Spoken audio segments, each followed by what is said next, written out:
And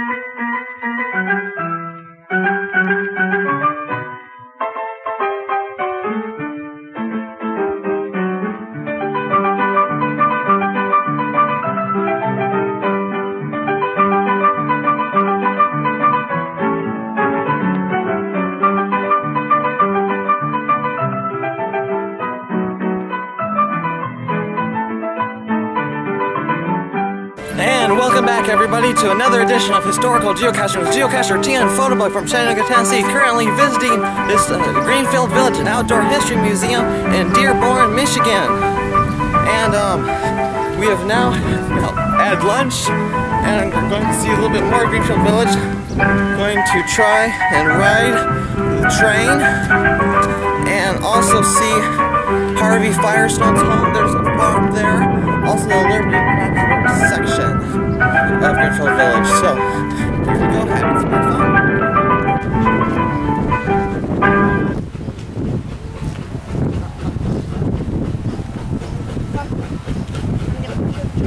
Paul Lavity's the bus driver. He looks half dead. Oh, they'll last.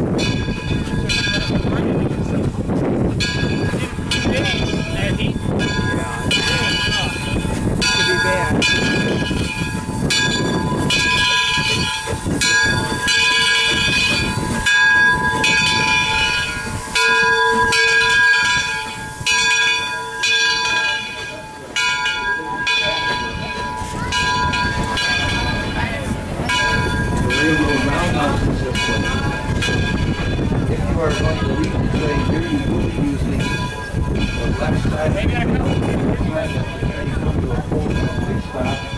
Before you attempt to get off. You're going to be here for just... Yay, I'm going to ride this train. It's really, really exciting. I had a lot of fun. I got into it right over the back. You want to go to the front?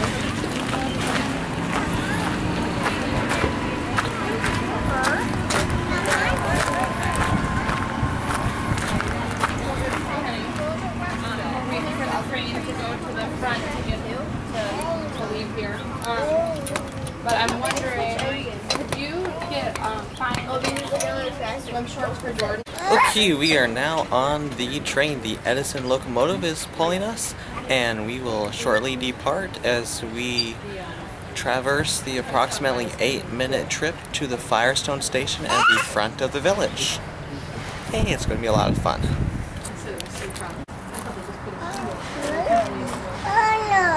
All aboard!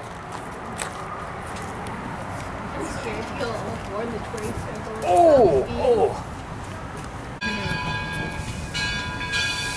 He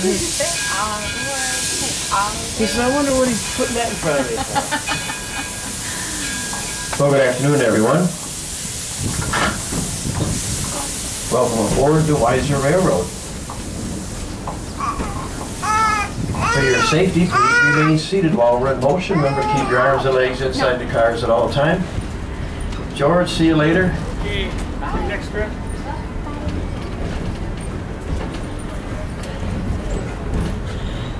Jim, we'll see you later. Did you go in and relieve Laura? I relieved her, all right. Well, as we go through Railroad Junction here, you can see on both sides of the track some of our old rolling stock here.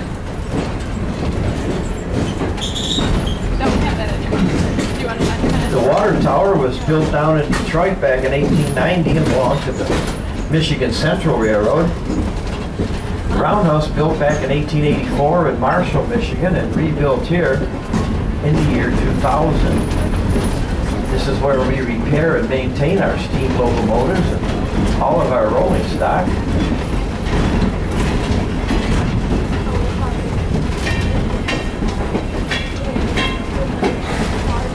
Stop in and take a look at some of the restoration jobs they're doing in here. This is actually a working roundhouse.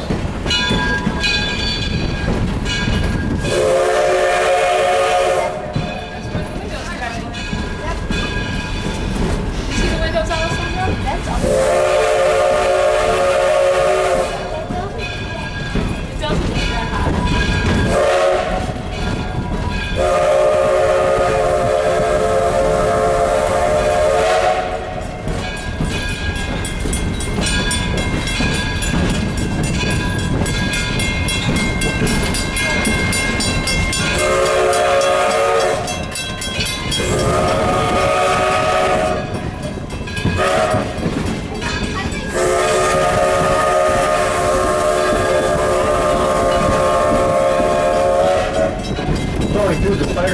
farm area, one of our living history farms.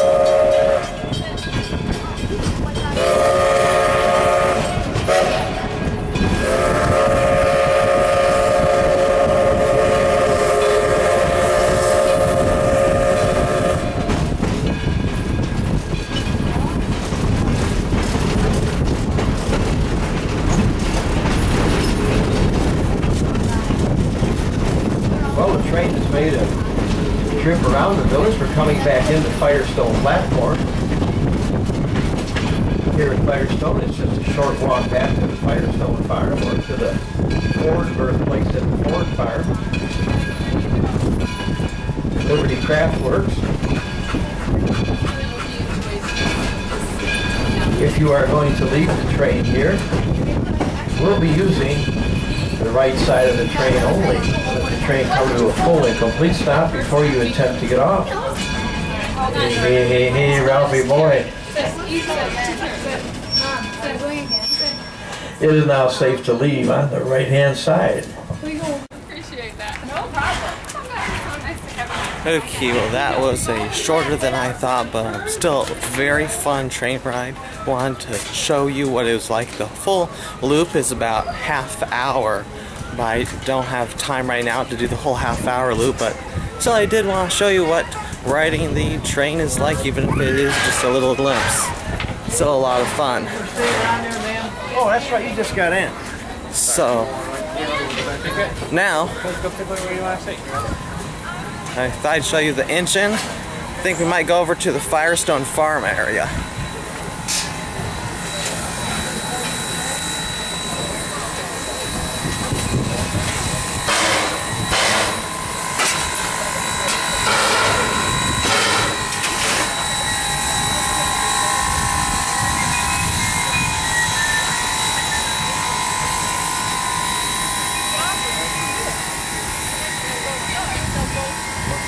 And so I think I'm going to create a challenge here to get your picture with the train. So, I'm creating a geocaching photo challenge, yay! Okay, actually first, changed my plans. We are not going to the, what do you call it? Farms division first. We are going to be visiting the birthplace of Henry Ford first.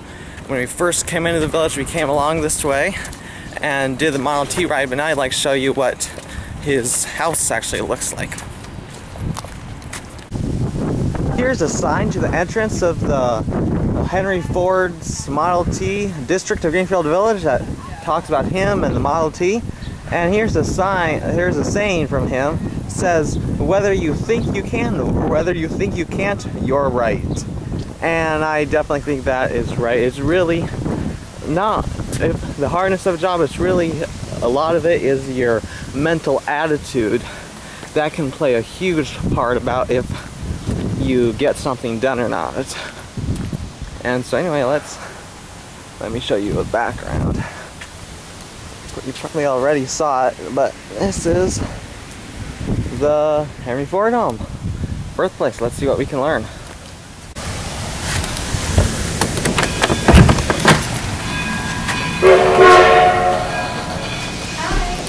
Hello, hello. How are you doing?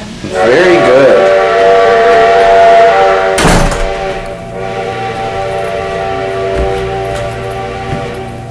So what can you tell me about this house? What can I tell you about this as well? This is the house where Henry Ford was born and raised. Okay. We're showing you 1876 when he would have been turning 13. Okay. And at the time there were 10 people in the house. Wow. Yeah. He was the oldest of 6 kids, and then there was mom and dad and grandma and grandpa. Okay. But in this house, this is just sort of your typical urban farm home. Okay. They were only 8 miles from the city of Detroit and just 3 miles from where we are right now. Wow. Yeah. Wow. So his father raised most of the hay and grain for the horses in the city of Detroit, and this is just where Henry grew up. He wasn't really into the farm work so much. He liked to tinker with things. Right, right. When you go in the dining room, you'll see his workbench where he has all of his little tools and stuff. And there was always little funny stories. Like people used to say when Henry walked into the room, that clock would shake in fear because it was afraid that he would die. Yeah. Yeah, but you're going to take a look around. If you have any questions, feel free to ask. Thank you, thank you. Happy to answer. heard you say his tools were in here. I missed that. Right at this window here is his workbench. Oh, I see. Yep, so he has little tools, and some of the tools he actually made himself. He was known for doing that. He would take corset stays and things and make tweezers out of them. He filed down screws to make nails. He would just do things to make his life easier.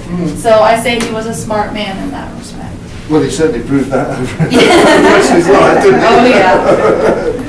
Are these wood burners or coal burners? These are wood burning, just because we are in Michigan and we have lots of trees. And lots of trees. So if you go over to Firestone Farm, since they were so close to the Pennsylvania border in Ohio, there's all coal over there. But these ones are wood. Even the cook stove is wood. They've got such beautiful designs. They are. Aren't they? I love the stove in the parlor. I think that one's the prettiest.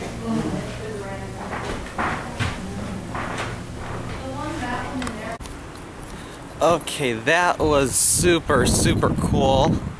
Hope you enjoyed learning about the Henry Ford birthplace home a little bit. I hadn't been in there for a while.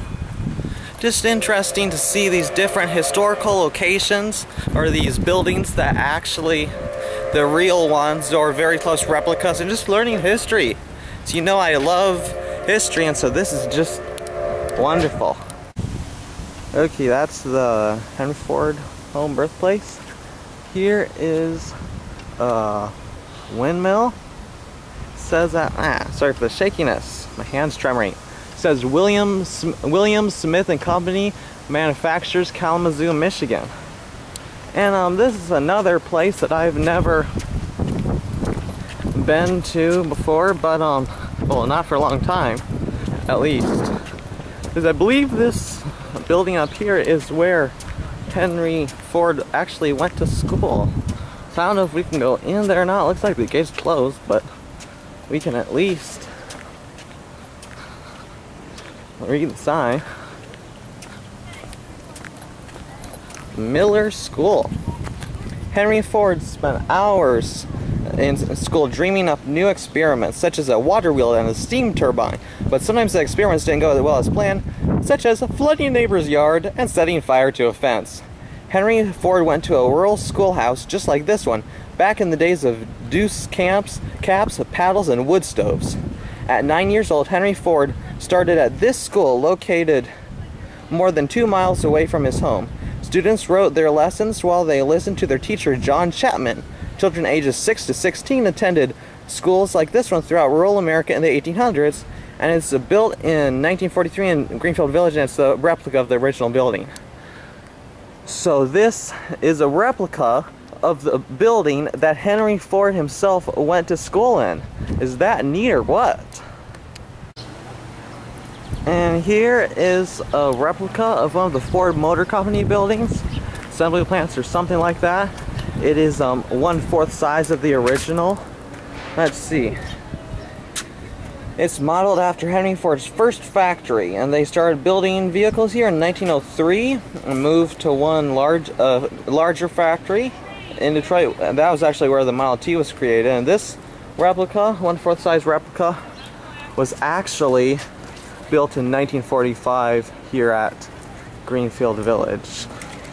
But let's see what we can find inside.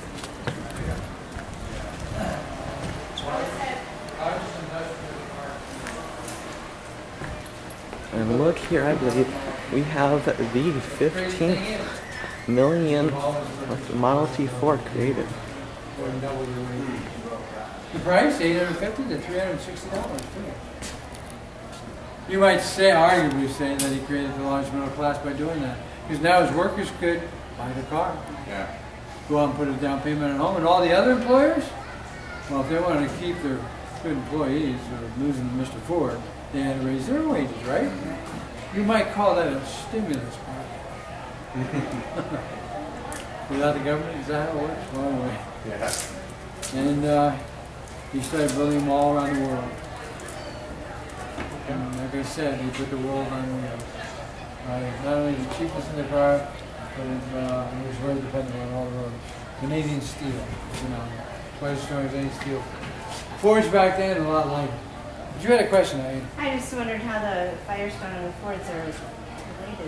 There was marriage, Firestone, There is a, this is the 15 millionth Model T Ford created, or produced, and so I'm going to create a challenge here in which you need to get your picture with this car. Mr. Ford and Mr. Firestone.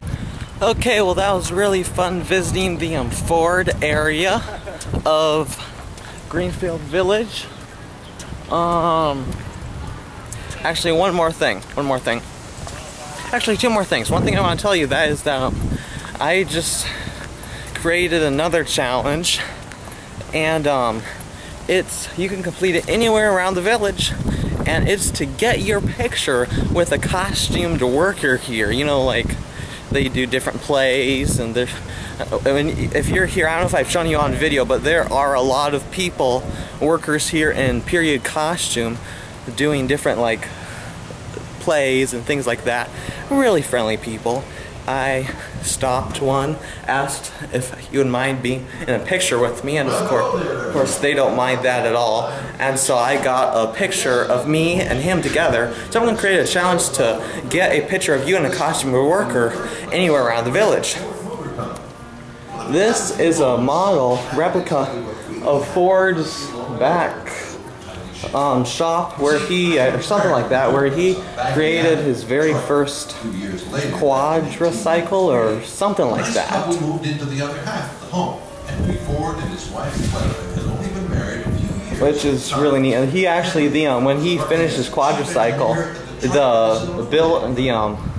door to get it out was too narrow, so he had to break bricks and tear his car apart because he had finished like in the middle of the night to drive his very first car, the quadricycle, around the streets of Detroit. So that's kind of interesting. But anyway, we are now done with the Henry Ford's Model T section of Greenfield Village, and of course you have gone.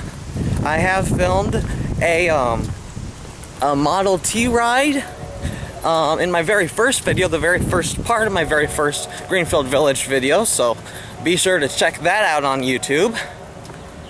And now we are going to be going to the Firestone Farm, the Working Farms District of Greenfield Village.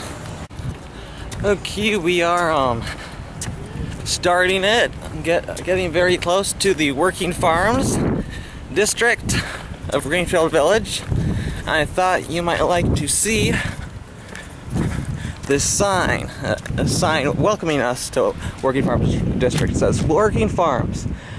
And a quote from Daniel Webster, a lawyer and politician: where tillage begins, other arts follow. The farmers, therefore, are the founders of human civilization. And, here, I think I'm actually going to take you into this. I've changed my mind. This is a soybean lab. First, here. This is a Port Huron engine. This, it says, the steam-powered traction engine, this one, was a versatile power source that could be used almost anywhere on the farm the power was needed. It caused great excitement when it was invented, and different farmers got it because it offered families and neighbors a chance to socialize and work together. This one was made by the Port Huron Engine and Thresher Company, Port Huron, Michigan, in 1916. Anyway, on to the original. What I want to show you is the soybean lab. Ooh, it's nice and cool here, yeah.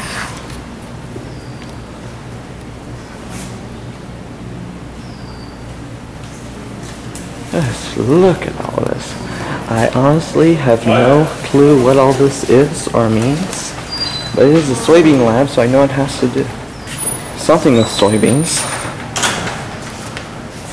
This is amazing machinery. I'm going to take the time to learn all of it, but this is super, super awesome. Look at that tractor.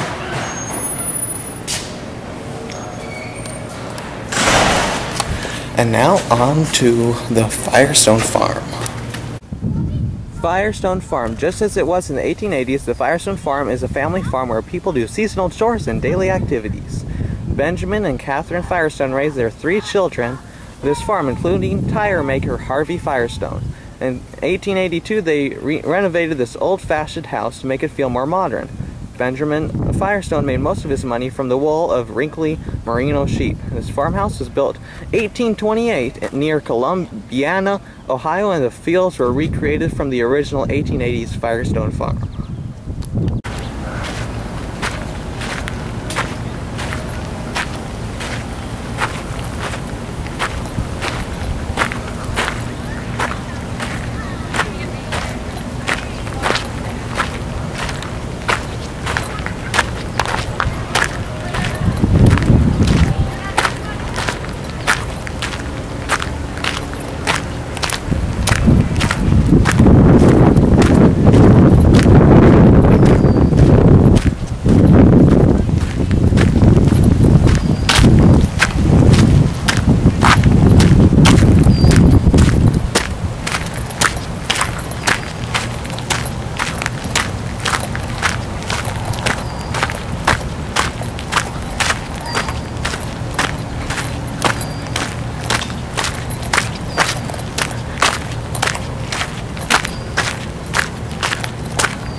Nice corn.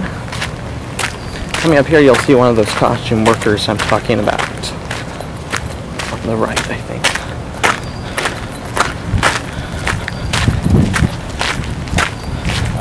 Oh, see how nice they are? And a railroad track here.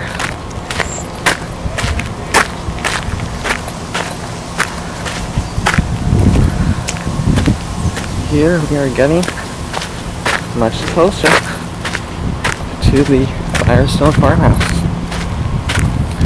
We will go inside, see what we can learn. See the other costume working over there right next to the wagon.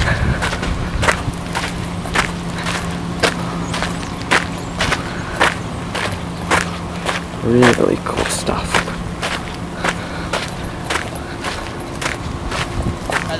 Well, hello.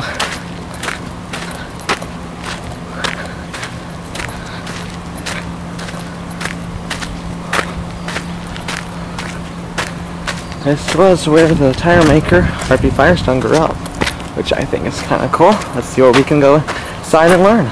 No, do not be sorry. That's my favorite song in the world. I actually want to do that at home.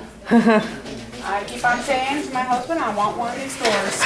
Because isn't it awesome? I mean, if you listen to it, I can hear that all day long. Does it remind you of like a grandparent or something? Yeah, that'll be your exit. So you're going to want to see the sitting room first. Is this your water bill? No, I don't. So in case you didn't know, you are stepping into 1885. Wow. This is the birthplace and childhood home of Harvey Firestone. Okay. The house was originally located in Columbiana County, Ohio, near the Pennsylvania border. Okay. And in 1885, Harvey was 16 years old, living at home on his parents' merino sheep farm. Wow. Along with his grandmother, Sally Ann, mother and father, Benjamin and Catherine, younger brother, Robert, and his older brother, Elmer, had already by that time gone out of the home to seek his future. Okay. So right now it's a living history site. We are here to show the day-to-day activities of a working farm from that time. All of the food that we prepare right here in the kitchen is raised right here on the farm or grown in our gardens. Wow. Using 1885 recipes. Neat. Cooking by a coal burning stove right there, as you can see. Cooked up a large dinner this morning, which we sat down and ate at 12 o'clock, just like a farm family would do. Neat. Yes, they would have their biggest meal at noon. Because they've been out doing chores all morning and worked up an appetite. Neat. So you are welcome to go into the sitting room and take a look. Thank you, thank you. Part of the house. Yeah, we can go down there. Yeah, Mama's going to walk through this house. The sitting room. Well, it's a farmhouse. And now we'll be going down to the cellar. That was really interesting. Here we are in the cellar.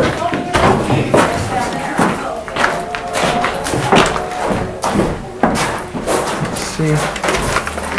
Oh, I don't think I've explored this cellar that much in years past. Look at that. Is that awesome or what? This. Really. Oh, this is nicer than our basement. Cool stuff, and it's cool. In both the meanings of the word. Oh, we come to the real world. Oh, let's see if the train's coming. Catch the train.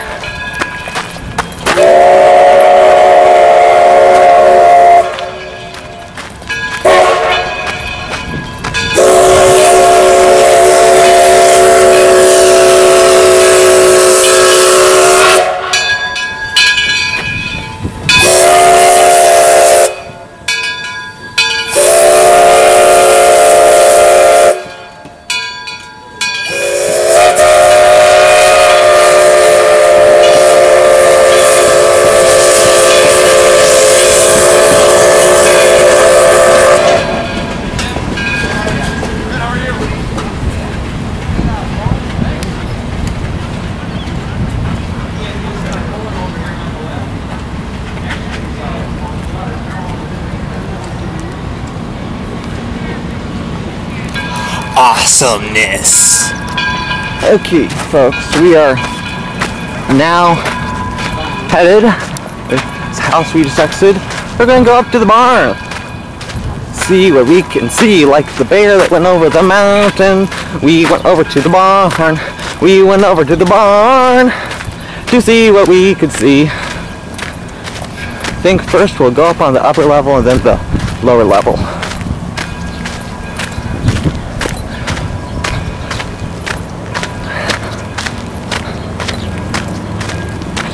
This is an area I don't usually gets left out when we don't visit. Oftentimes when we go to Greenfield Village. So I'm glad I get to go see it this time. Okay.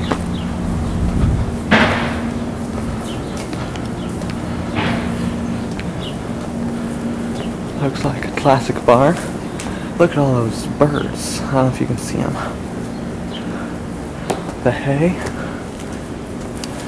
It's enormous. Sells Brothers United Shows. Looks like some kind of a circus with elephants. Clowns are advertising. Some farm implements.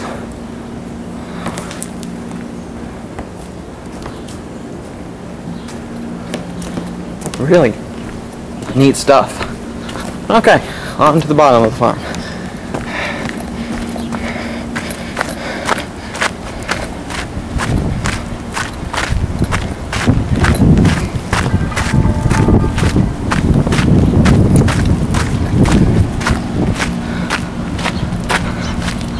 Looks like some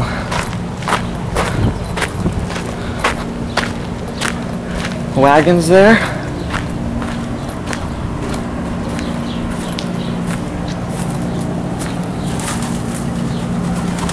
Looks like, I think that there's some real animals in here, so I'm going to be careful.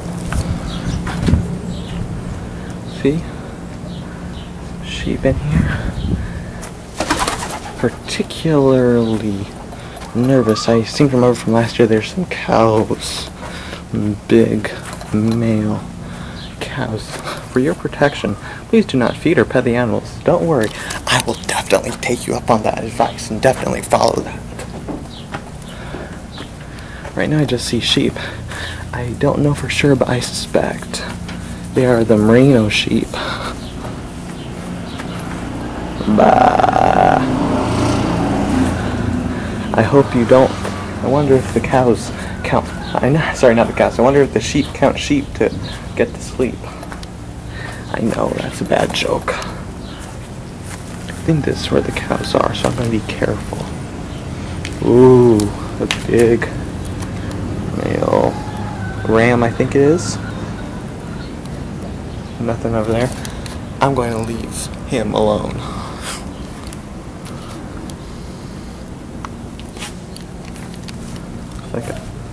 chicken at the end or some sort of animal.